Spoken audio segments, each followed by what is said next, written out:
I'm gonna start. Hello, everyone, and welcome to our student panel. Today, we will be speaking upon the political importance of Jimmy Lai's fight for Hong Kong. He has fought for the freedom of Hong Kong, but that freedom is currently being suppressed due to his confinement. Today, we have this panel to discuss Jimmy's situation and how he's led Hong Kong to its freedom. Before we begin, let me introduce our panelists. I am the moderator for today's panel. My name is Jimena Ortiz, and I am a major in pre-nursing at Vanguard. Along with me today, we have our speakers who are also students here at Vanguard. Our first panelist is Henry, who is majoring in criminal justice. We have our second panelist, Ryan Williams, who is majoring in business administration. And our last panelist is Shrey, who is majoring in biomedical sciences. We hope you gain an understanding of his fight and the struggles he's made for Hong Kong to get to its freedom. So let's start off with the first question of who is Jimmy Lai and why is he important in this story? I'll hand it off to Henry. Jimmy Lai was the founder of Apple Daily and the media tycoon. Jimmy Lai is a prominent Hong Kong entrepreneur and founder of Apple Daily, one of the most popular pro-democracy newspapers in Hong Kong. Through Apple Daily and other media ventures, Lai was a vocal critic of the Chinese Communist Party and the key figure in defending press freedom in Hong Kong. Let's hear from Ryan. Yeah, Jimmy Lai, he was a prominent Hong Kong businessman. He actually started a clothing company called Giordano. And funny story about Giordano is he actually stole the name from a pizza place that he visited when he was visiting the United States. And he just thought the Italian name sounded more like a good clothing brand than a Chinese name. So he started Giordano. He became very wealthy as a big hit in China, a really big clothing company.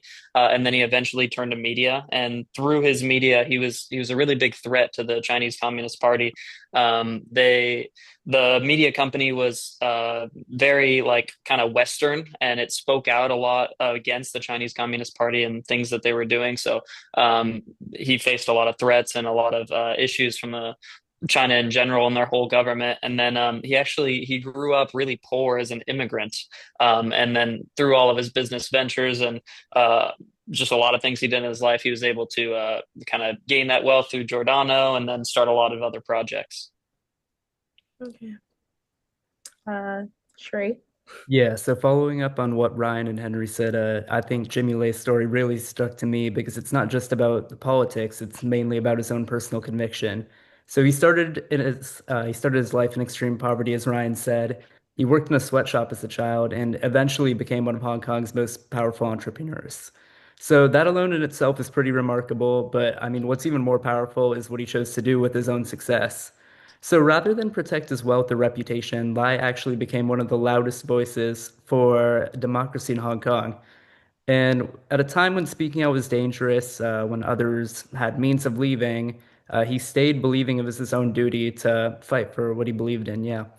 He used Apple Daily as more than just a newspaper, of course. He turned it into a platform for his own resistance, one that gave the ordinary people hope and truth. And for that, he became a very, the global symbol of what it means to stand up for your own beliefs and no matter the cost, of course. So I think what we can take from this is that Jimmy Lai isn't only important just for the founding of Apple Daily, but it's true that he did turn his life into a symbol of resistance for the democracy. But that also leads us to our second question of what did Apple Daily do that made it so important in Hong Kong? Go ahead, Henry. I said Apple Daily was unique and influential in Hong Kong for several reasons. One being unapologetically pro-democracy. Apple Daily was openly critical of the Chinese government and strongly supported by Hong Kong's democracy movement. It gave a platform to voices that were often excluded from other mainstream media, especially those challenging the influence. And also investigative reporting and government scrutiny. Apple Daily conducted in-depth investigation into corruption, police misconduct, and government overreach. It played well as a watchdog role, holding authorities accountable with other media outlets were unwilling or unable to. Go ahead, Ryan. I really like what Henry was saying there. And Apple Daily, one of the things about it is it appealed to everyday people, not just the elites. So it really kind of the people liked it a lot, right? Because if it was not just for the rich people in China, it felt more like accessible to the middle class and lower class people of Hong Kong. And then it really exposed corruption in China. It had a pro democracy voice. It openly supported protests and democratic reforms, which is something really rare in Hong Kong's media landscape because of the Chinese government. It was really bold and colorful. They tried to make it kind of Western, right? Like the Western newspapers, which was pretty uncommon at the time, right? They tried to make it really like kind of out there and easy to see, and they were trying to get their ideas spread out to everybody. And then they really openly supported protests, which was definitely frowned upon by the Chinese government. They really encouraged everyone to go kind of fight for what they thought was right. And it stood as proof that free press could still survive even under pressure during from the Chinese government. Um, and then when it was not when the paper closed in 2021, thousands of Hong Kongers lined up overnight to buy its final issue, which showed kind of how important it was to the people and how big of an influence the paper really had. Hmm. Okay, Trey. Yeah. So, like Ryan was saying, Apple Daily wasn't just another media outlet. It was really just the voice of the people altogether, because it took on stories that others were afraid to touch and, challenge the powerful directly head on. So, in a city where fear was spreading and free speech was obviously shrinking, Apple Daily refused to be silenced throughout all of that. And what also made it special was its role as, a kind of a cultural memory. It documented protests, arrests, and the stories of students and activists as well. And those are obviously things that can easily have been like erased. So the preservation of the actual truth mattered to them.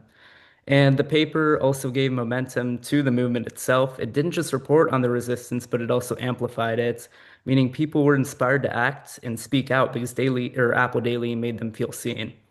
And I guess the best part of the legacy of Apple Daily altogether was, despite the public support and massive readership, it was eventually obviously shut down almost overnight, very instantaneous. And it shows just how vulnerable a free press can be in a society, even though the society thought it was protected from it altogether. Yeah. So since Apple Daily gave people a voice, it really showed the freedom of press. But that leads to our other question of why is freedom of press essential for democracy? Go ahead. Freedom of press is essential for democracy because it ensures that people have access to truthful, diverse, and independent information. And I give a few points why. One being that keeping the government accountable. A free press investigates and exposes wrongdoing, corruption, and abuse of power. It also helps prevent authoritarianism by keeping leaders in check and informing the public about the government actions. Another one being protecting individual rights. Journalists often highlight violations of human rights, social injustice, and minority voices. By doing so, the press supports equality, transparency, and fairness in society. Brian? I Just to kind of piggyback back off of what Henry was saying, freedom of the press is really important for democracy because it ensures ordinary people can be heard, right? You don't just hear about the political figures or like famous figures, just regular people are able to kind of get their voice out there. Um, it also encourages debate. It kind of lets different viewpoints be out in the media, let people kind of see things from multiple sides instead of just kind of one side, it being like a one-sided affair, right? We get to hear all kinds of different arguments, all kinds of different walks of life and what their thoughts on certain issues are. It also helps to educate citizens. When we have like limited press, right? It's not free press. It kind of gives the opportunity for the government or somebody to kind of like limit what you're seeing. You don't get to see like kind of different sides. They get to really just kind of shove their one viewpoint at you, and you don't get to get kind of the full picture of everything. Um, it also can protect human rights. A free press can help bring attention to abuses and injustices. And if free press is lost, then democracy kind of turns into dictatorship because people will only hear what the government has to say. Thank you. Shrey. Yeah, so what I think is important to highlight is like press freedom is something that we often take for granted in America until, it's fully gone. So Jimmy La's story is a reminder that a free press it isn't just a nice idea. It's really the foundation of a society and an honest one for that. So one thing that really stood out to me is that the freedom of the press often depends on the individuals being willing to take real risks. So Jimmy Lay didn't really have to keep speaking out, obviously, but he did, even knowing the consequences of that. And I mean, that kind of courage is rare, but it's also essential in order to keep democracy and free press, obviously, yeah. So democracy isn't just something we inherit and keep automatically, and it really takes vigilance. And I guess journalism is definitely one of the most effective tools we have to expose injustice and protect rights, as Ryan was saying. And yeah, lastly, I think Lay's story teaches us that sacrifice itself can be contagious, and his actions will obviously continue to inspire new generations to speak up, further adding to free press. So yeah, even when it's dangerous, I guess Jimmy Lay Okay. does a really good way of doing that. Yeah. Okay. So basically, without freedom of press, democracy cannot survive because, well, people would lose their authority, like of the ability to question the authority. But that also leads us to our question of what challenges did Jimmy face because of his beliefs? Go ahead. Jimmy Lai faced several serious challenges because of his pro-democracy beliefs and outspoken criticism of the Chinese government. One example being the multiple arrests and legal charges he got. Lei was arrested several times, especially after the 2020 national security law was introduced in Hong Kong. He faced charges including collusion with foreign forces, unauthorized assembly, and other political motivated offenses. And also the shutdown of Apple Daily. In 2021, Hong Kong authorities froze Apple Daily's assets, raided its offices, and arrested top editors. This led to the forced closure of the newspaper, silencing one of the last major pro-democracy voices in the media. Ryan. Yeah, Jimmy Lai, he faced a ton of challenges throughout his time. Like Henry was talking a lot about his arrests and trials. He was repeatedly arrested from the national security law, which really had a vague kind of wording that was meant to be able to kind of arrest a lot of people and kind of limit the free speech that we were talking about before. It was the whole law was very vague and kind of opened him up to a lot of trouble. He spent years in prison awaiting trial, facing possibly life sentences for collusion. They raided his Apple Daily office multiple times. One time they showed him actually like being arrested and then being marched through the building, kind of as a way to humiliate him. They said he had handcuffs and he was chained up, and that was just a way to kind of humiliate him for all the good things he was doing, but all the things he was doing against the Chinese government. He was also had a lot of financial pressure. They froze all of his assets. His businesses were crippled. And I think like him sticking in Hong Kong, even after the laws were passed, even with all the wealth that he had, knowing that he was going to be in trouble, him sticking around was just like a really, it shows how important of a figure he was. He also lost many of his allies, many of his colleagues and fellow activists left Hong Kong after these laws were passed, and he still decided to stay. And lastly, I think the psychological toll that it'll take facing years in prison for really just kind of doing what you thought was right. I can't imagine the pain for his family and him, and just how difficult that must all be. Shrey. Yeah, so to wrap it all together, obviously the challenges he faced were enormous. So he lost his freedom, company, financial assets, and basically his entire public voice. But I mean, again, he refused to compromise throughout all of that. What's even more unsettling is that his story is part of a larger trend. I think Henry brought this up earlier. It's the actual global rise of authoritarianism at that time, where governments are finding new ways to silence dissent while pretending to play by their own legal rules. What also made his struggle harder was the lack of a strong international response. Obviously, there were statements from other countries, but they were either too little or too late, and it shows how silence can enable repression. And at the same time, Jimmy Lay's case proves the importance of global solidarity as a whole. His courage invites the rest of us to care, even if we're obviously not from Hong Kong, because freedom isn't really local. It should be a shared global responsibility. And that was my take on it. Yeah. Well, since he was imprisoned because of his fight for freedom, how was the fight for democracy shown in this film? Go ahead, Henry. The film showed the fight for democracy in Hong Kong through powerful storytelling and real life footage, and it was showed through Jimmy Lay's personal journey. The film follows Jimmy Lay's transformation from a wealthy businessman to a committed pro-democracy activist. His personal sacrifices, including imprisonment and the loss of his newspaper, reflect the high cost of standing up to an authoritarian rule. It also included raw footage of the 2019 Hong Kong protests, showing millions of people marching for freedom, as well as the police violence and government suppression that followed. These scenes highlighted the courage of ordinary citizens and the growing risk they face. Let's hear from Ryan.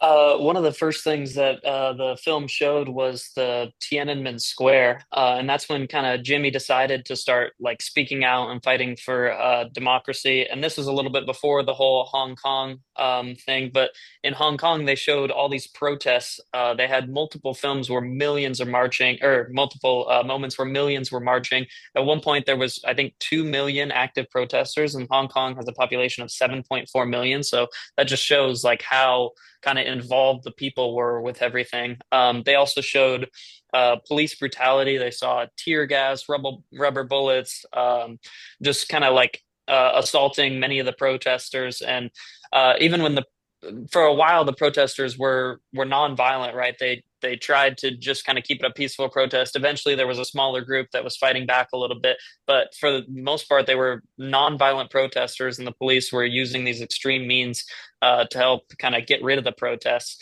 They also kind of talked about the national security law, which is just kind of a way to get rid of all this democracy, get rid of the fight for democracy, right? It was a way to kind of imprison the leaders that were fighting for democracy on kind of ridiculous charges because the law was so vague. And they also like threatened the safety of Jimmy Lai and his family and his kids. They were talking about how his kids faced threats. So there were a lot of kind of just not okay things that they were doing to help or to kind of get rid of democracy in Hong Kong. Okay, Sherry. Yeah, so one thing I personally loved about the film is it makes like the watchers obviously reflect on their own comfort zones.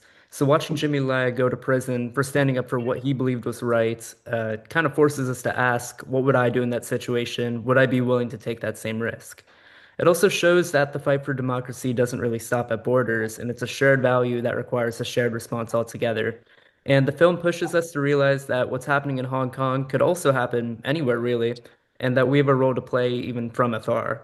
So, what moved me the most was seeing how Lai kept speaking the truth, even when it meant obvious consequences. He didn't want to play it safe. He wasn't. There wasn't really any calculated moves on his, and it was just him living out his own values. And yeah, finally, the film challenges our definition of success. Jimmy Lai could have lived a comfortable life, but he chose his own meaning over safety. And yeah, I think that's very respectable. Yeah. Great. So since the film shows Jimmy's like fight through like his personal belief, I guess I don't know how to word this, like his fight is shown through his journey, and like the protests show like he was not like backing down for what he believed in. So I guess our final question is, what can we learn from Jimmy Lai's story about standing up for what you believe in? Go ahead, Henry. Jimmy Lai's story teaches us powerful lessons about courage, conviction, and the cost of standing up for what you believe in, especially when facing powerful opposition. And a perfect example could be standing up comes with sacrifice. Lay risked and lost his freedom, business, and safety for the cause of democracy. His story shows that standing up for your beliefs often means making difficult, even painful sacrifices. Another one is being any person can make a big impact. Despite being just one individual, Lay's actions inspired a movement and gave people hope and drew international attention to Hong Kong's struggle. It also reminds us that individual courage can challenge powerful systems. Another one can be freedom is also not guaranteed. Lay's experience shows that even in modern societies, freedoms like speech and press can disappear quickly under authoritarian pressure. His story is a warning and a reminder to defend democratic values wherever you live. Okay, Ryan. I really liked how Henry was talking about how the individual can do so much for the movement. Jimmy Lai, I can't imagine what would happen or like how little we would have known about this if Jimmy Lai had not sacrificed so much to kind of get it out there. He did so much organizing protests and the media and all that, and even as just one person, he made such a huge difference in the movement. Another point is that he used his faith. I believe in the film they showed him getting baptized, and I think his wife was a devout Catholic. And then, kind of later into it, he became more religious and leaned on his faith to kind of give him the strength to face everything he was dealing with, and that's a really important part of it. And then just the persistence, right? He never gave up. You know, they're freezing all of his money. He worked so hard. He could have just left Hong Kong, lived kind of a wealthy life and just a nice life wherever, but he decided to stay in Hong Kong and kind of fight for what he was believing in. He risked all of his friends; they're all gone. He left. They took his money. It doesn't matter. He kept fighting for what he believed in. Shrey. Yeah. So, I mean, I believe there's a lot we can learn, but what sticks with me the most personally is that integrity itself means making hard choices.